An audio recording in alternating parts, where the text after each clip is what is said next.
So I'm learning Brahms Opus 79, the two Rhapsodies, which are just fabulous pieces of music. They've got various technical difficulties and challenges, one of which is they both have a lot of jumps, and I think many pianists find jumps very, very difficult. Now, I'm very fortunate in that in some of my other activities, I produce resources for pianists and piano teachers, and I've come across a lot of really useful ideas, techniques, suggestions, and strategies for learning and executing jumps more effectively. So what I thought I'd do is create a little kind of just a compilation, summary of some of the things that I found useful, in case they perhaps might be of use to others. Now, what I should say is my usual disclaimer is that this is my take on materials that have been presented by highly respected and acclaimed pedagogues. And so I'm not the expert, and I'm by no means a professional. So some of my interpretation of it, or the way that I present it, might actually be flawed. So I wouldn't take this as the gospel truth, so to speak. But what I will do is put links to the formal, proper resources, if you like, below the video in case you want to check them out. But I think with anything, it could be a case of just trying out one or two of these things and seeing if they work for you or not. But yeah, I wouldn't, I certainly wouldn't follow my advice to the letter.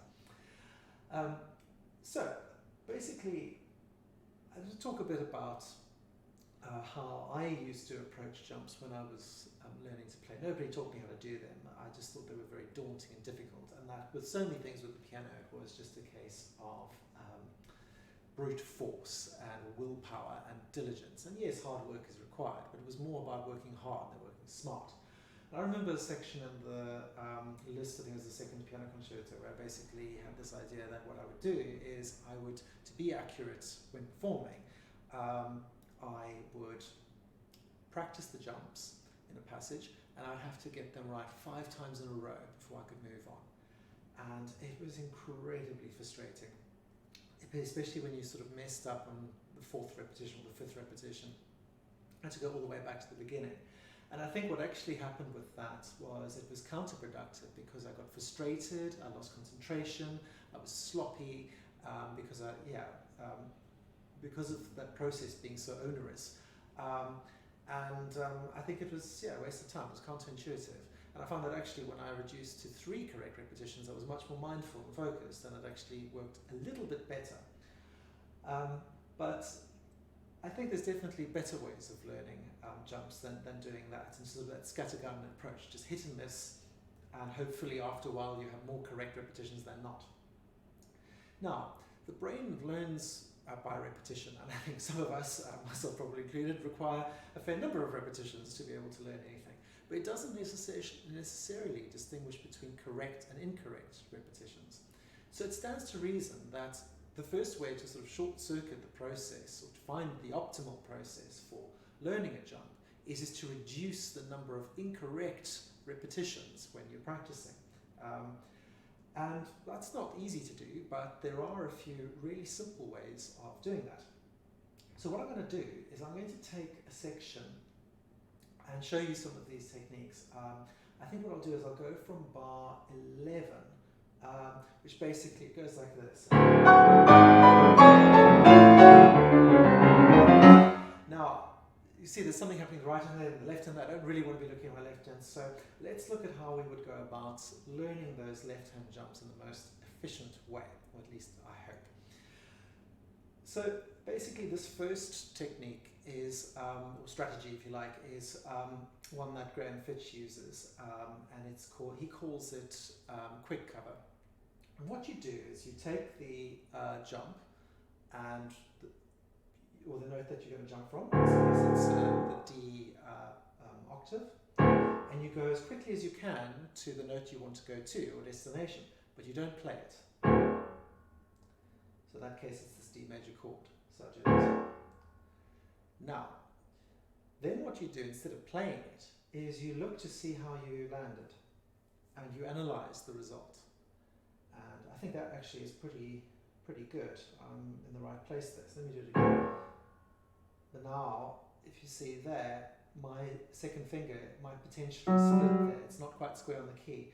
So I would feed that that information back in and adapt. So, okay, so now I need to consciously be aware that my second finger needs to be more square in the key, needs to be a little bit to the left. Oh, that's actually not too bad. Okay, this is working a bit better than I expected. I was expecting to have to adjust the other way as well, but that is usually what does happen. By doing that, what you're doing, you're adapting each time, and so every time there's, mistakes are fine. Mistakes are how we learn, but we need to learn from our mistakes. And I think many pianists just keep on making mistakes and don't really ever analyze why. And so that's a really effective way to start learning the distance.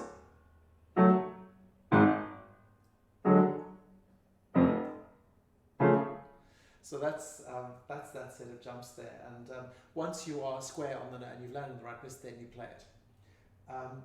There's two other little tips that I got that I thought were quite useful for the learning stage, if you like. The one is I did a module on jumps in an online course with Penelope Roskell, and she's got a whole lot of great suggestions in that module. And one of the things she talks about is naming the notes. And not only is that good for deep learning and memorization, but there's something about knowing the name of the note that you're playing on, even if it's just in your mind, that helps you get some sense of keyboard geography. So I'm going to say to myself, okay, it's a D octave, I'm going to D major, G sharp, and so on. So that's quite a useful way of doing it as well, and that works particularly well with individual notes. I mean, these are chords that I'm jumping to and from here, but it works quite well when you've got single notes too. Another idea that I found really, really well is, and it actually came from working on some resources on sight reading. So Ken Johansson talks about different ways of measuring jumps in sight reading, because you obviously don't have time to practice and learn them. And it's a pretty daunting thing to have to sight read a big jump. And he's got a few really useful tips and suggestions that I found worked also when learning a piece. In fact, I had just worked through a few of his examples just as a sight reading warm-up, and then I started doing a playthrough on a Rachmaninoff prelude that I wanted to learn, and I was amazed by how quickly I had a lot of the jumps. So they weren't perfect, but I didn't really have to learn them. I kind of just knew where to go. And I realized that I had almost been automatically applying some of what I'd learned, not perfectly, but to some extent. And there were two simple things there. The one was that what you do is you take a big jump and you break it down into intervals that you can have a feel for. And for a pianist, an octave, our hands almost intuitively can find an octave, certainly past a certain point of once you've been playing for a while. And so you imagine an octave. So in this jump here, it is literally an octave. So I think about this, that I'm going, moving an octave, which is the distance between the chords, rather than the extremities. And he also talks about, that is an octave, if it was more than an octave. So let's say I was going to up there. I would imagine an octave plus a bit, which is an octave plus a third is easier than remembering, an 11th. And it seems so simple, but it really does work. Then the other thing that he talks about, which is sort of related to that also for keyboard geography, is instead of thinking about the extremities, you think about the closest notes between chords that you're jumping from. And that also makes everything a lot easier. I think because when you're reading, you are trying to take in everything. So in this case, it would be, that's the range that I'm looking at. That's pretty daunting. But if I think of it as actually just going from that D to that D, it's even easier there. It works really well. And it makes it less, well, firstly, I think if it's less daunting, then one's more likely to not have a mental or psychological barrier, but it also just gives a better feel of confidence for where your hands are on the keyboard. So those are some tips and ideas for the early stages of learning, the learning phase for a jump. Now I'm going to look at a few variations on that to take that further, particularly as to how that applies to chords, and that is more relevant to this passage. So a lot of the, as I mentioned, a lot of the ideas.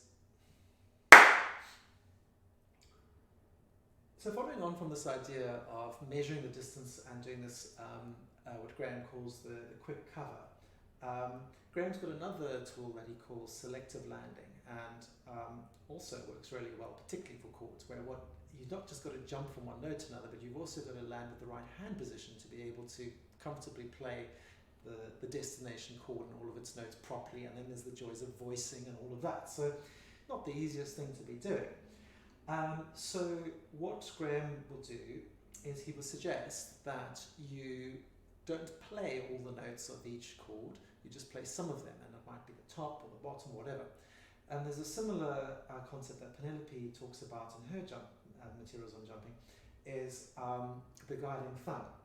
So what I'm going to do is I'm just going to show how this would work for this passage using the thumb as guide, or selectively just landing on the thumb. So I'm just going to play the thumb there.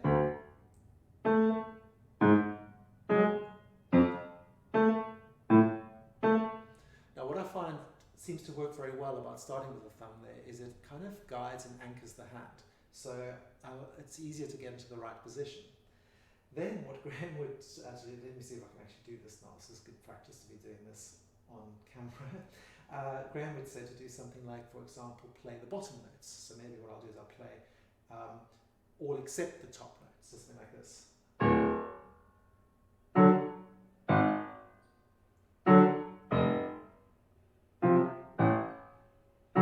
Okay, so I don't quite know that as well as I would like, so that's definitely something to practice. And I could do things also like doing the top notes as well. So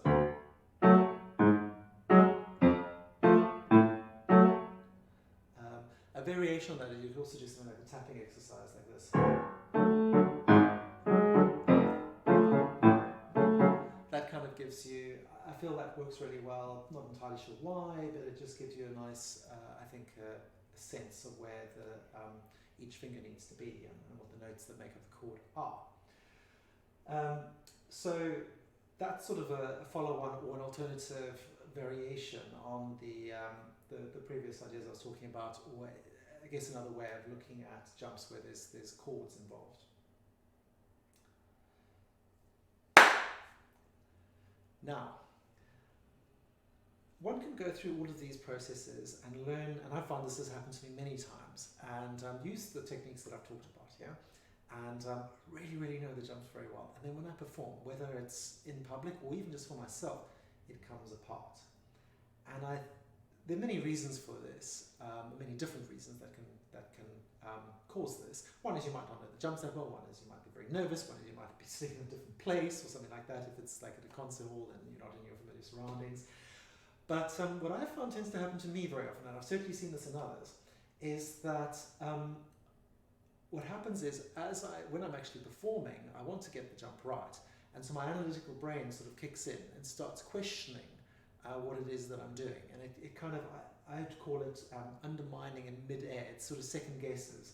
And so while there was that reflex where my brain perhaps really did just know where to go, while I'm actually going where executing a jump, I've sort of interrupted that reflex with a process that says, oh, well, you're going to land in the right place. Where do you need to go here? And it just doesn't work. And I think an analogy that one could use is perhaps riding a bike. Your analytical brain is very useful when you're learning to ride a bike. You start learning things like, okay, you need to pedal, you need to balance, you need to move, and all of that kind of stuff. And slowly but surely you get that right. And by thinking about it, like in the first phases that I was talking about of learning, you analyze, but consciously and I suppose subconsciously as well, what's happening, and you start to hopefully narrow it down to what it is you need to do to be successful at something. But that analytic brain is not useful, or that process is not useful at all when you're performing, because you just simply don't have the time to think like that. So it is a very counterproductive thing. And what you actually need when performing and playing or executing is the opposite, is a sort of, whereas you were cautious in learning meticulous, you need to be fearless and more cavalier when performing and executing. And so I guess if I could sort of adapt or massacre a phrase by, or quote by Bertrand Russell, that's about basically wisdom or intelligence being having two competing ideas, and in this case, knowing when to apply them. So the approach where you're very meticulous and you're trying to, you're analysing things and all of that needs to be applied in the early stages, or when you're trying to fix a problem. And then when you're actually trying to execute, you need the completely opposite approach. And Graham has a really neat concept tool for this, which he calls springboarding. And what you do is, instead of getting terrified about where you need to land and whether you're going to land in the right place, you focus on jumping off the note you're jumping from, kind of like a diver jumping off a board. And so how this works is, it's probably not so, I'll exaggerate it a bit physically, but it's not necessarily something you actually do visibly when playing. It's possibly more of a thought, something that you're conscious of. So what I'm going to do is I'm going to play, I need to go from there to there. So I'm going to spring up, spring off, kick off.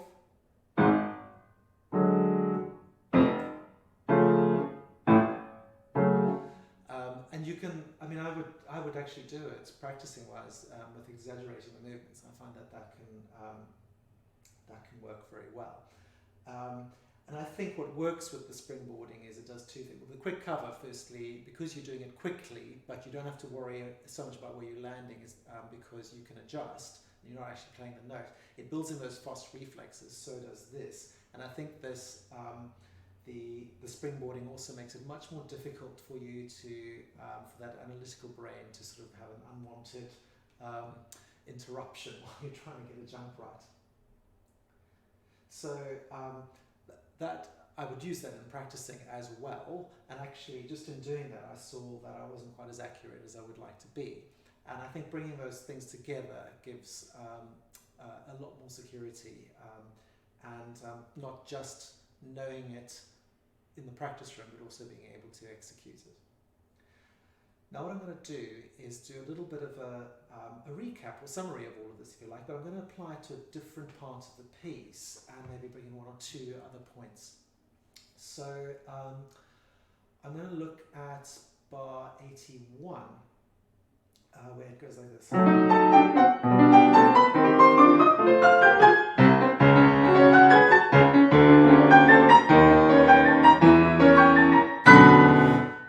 So there's lots of nasty jumps there, and also it's quite dramatic, and you kind of, I think it's a good climax that we're built towards, so you certainly want to get that right. So I tend to put myself under a bit of pressure there. Now, what I found, so firstly, just a few ways that I would apply this. In these left hand, this left hand bit here.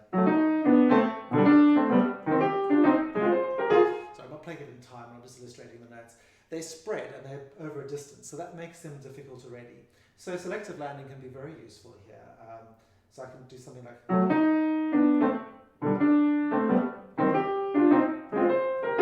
or combinations of it. One of them is quite tricky. So I'd go, all sorts of possibilities there that work quite nicely. But this one is one where the springboarding works really well. So you start off, actually, you get before, let me just see if I can pick this up. You get these octaves.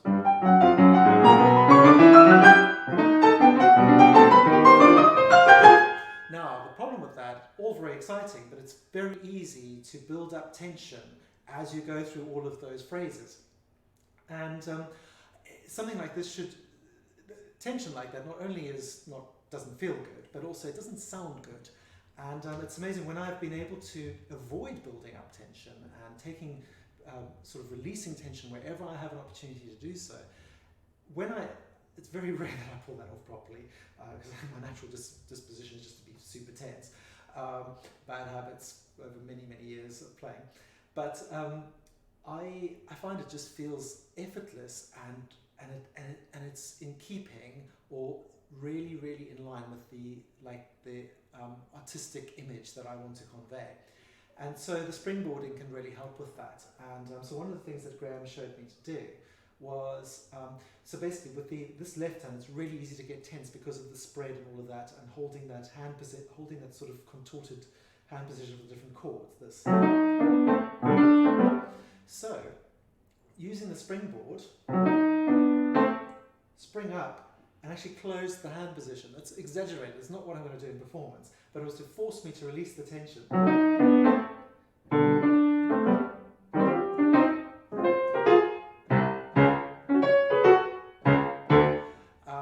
find that works a charm, not just for getting the jump, but also for being more relaxed. Then moving to bar 85, we've got the joys of this. And so things happening in both hands at the same time. So one way to practice the left hand, the selective landing I find really useful there. So I jump, do this. Or then the bottom. And each time also actually still analyze what I'm doing. And that I find works really, really well for me. And then, but there's something that I didn't quite realize with this, is that I would often play, when playing it together, it would fall apart horribly. And I always thought, I just need to learn it separately more. And I'd learn it separately, and I'd know it really well separately, and then find together, it's just not working. And what that was, what I realized was, I was doing some filming, it wasn't even on jumps, with Masayuki Toyama on our Beethoven series. And he was talking about some fiendish jumps, and I think it was the second sonata in A major, I can't remember which movement. And he said, be careful of having one hand resting when you're practicing a jump, because the minute that you put your hand on the keyboard in the position that you're actually going to be playing in, your balance changes and your center of gravity and all of that changes. And I tend to try and keep my hand, if I'm practicing separately, I try and, because I've struggled with injury, I try and keep it, the hand that I'm not using relaxed, and try and give it a break and practice separately more, because that means I can extend my practice time. But I realized with this, well, what Masa suggested doing is that you don't necessarily play the right hand if you're practicing the left hand, separate, if you're doing separate practice, but you just keep it in the vicinity. And these are really awkward, because you've got to...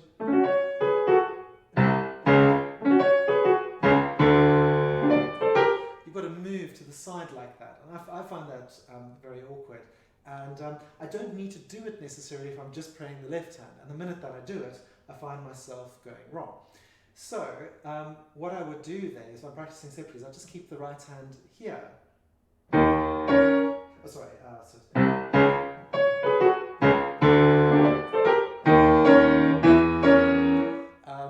And I find that means it's going to be much more accurate when I put it together. So those are, as I say, it's sort of it's like a whirlwind tour of a collection of tools for learning and executing jumps that I hope you found interesting and useful. I think people do have very many different ways of approaching these. You might find some of them more useful than others, and these are by no means, this is not sort of an exhausted overview of all of the different types of jumping techniques, but these are certainly things that have worked very well for me. But I'd just like to end with something, in that, so one of the things that Graham talks about quite a lot is this idea of playing being spending and practicing being saving. They're sort of using a financial or monetary analogy. And I noticed that with anything that with jumps, I play it a few times and they just get, they sort of lose a bit of the accuracy or the consistency. But the joy of these tools is that while they are very painstaking and time-consuming, well, they're actually quite engaging, because I think it's tiring to use them because it's engaging. It's not mindless practice, because you've got to keep on analysing things, you've got to use different combinations, being creative. It is very hard work. But if you lay the foundations with those, I found that all I need to do, and in this video already I can see that there's a few that are just not quite as accurate as I would like them to be. It's not, I don't have to go back to square one or step one. It's just a case of trying a few of them, perhaps not even nearly as much depth as I did when I was learning. And I think with some of them it'll be literally like 5-10 minutes of practice for 1 or 2 days in a row, and they'll probably be back to where they were. So it's not just, it's sort of, you do have to keep on saving and maintain it, or doing this kind of maintenance work with these things. But if you do the hard work from the outset, at the beginning, there's a foundation which makes that a lot easier on an ongoing basis in between performances, or if you're brushing up something again that you haven't played in a while. Anyway, I hope you found this useful, interesting, and I'm going to be doing some more videos about these pieces, about different aspects of them, and also just a bit more about the narrative. So do look out for those. Thanks very much for watching.